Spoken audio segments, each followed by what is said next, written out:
was a guy that he didn't go to the same school with these kids. The kids didn't even know who he was. They knew of him. They thought they knew that he was gay. Whether he was or not, I don't know. They were under the impression they were gay. They hated gay people. They grabbed him, they tied him to the back of the truck, and they drug him down the road. That sucks. His skin was completely ripped off of his body. He died from the injuries and from the infections of. Really? Real. Was he really gay?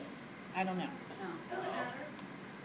Whether he really was or he wasn't, it was perceived, and they knew nothing about him other than that, and they tied him to the back of the truck and drove him down the road, dragging his body behind them. He was still alive.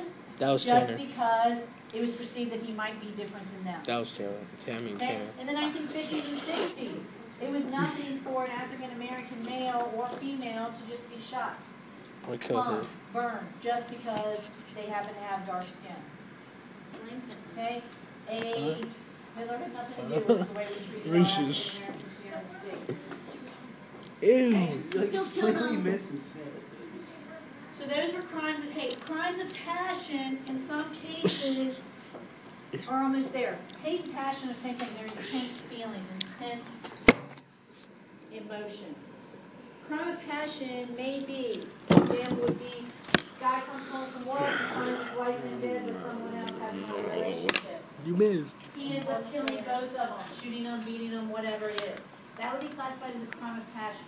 The intense feelings, the intense emotions came out, and they were based on the fact that he was in love with this person and had been betrayed. Okay, so there are two different things. Sometimes frustration or anger over poverty, lack of opportunity. They use the term, I don't know if you've ever heard of it, going postal. There's a postal worker that was fired days off. He was probably going to be losing his house. He couldn't take care of his family now that he no longer has a job. He took his gun, went back into the post office and shut up the post office.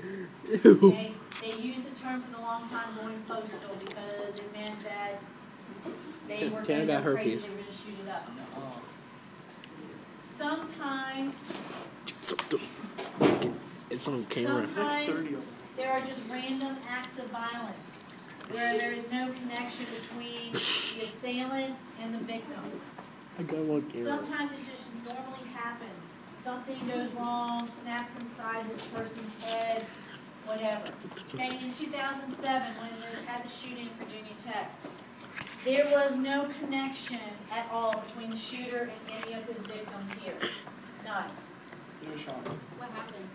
Okay? He's a crackhead. They're not really sure exactly why. Gosh, they don't know exactly why. She wasn't living in the state at the time. So, Okay? we hear about earthquakes from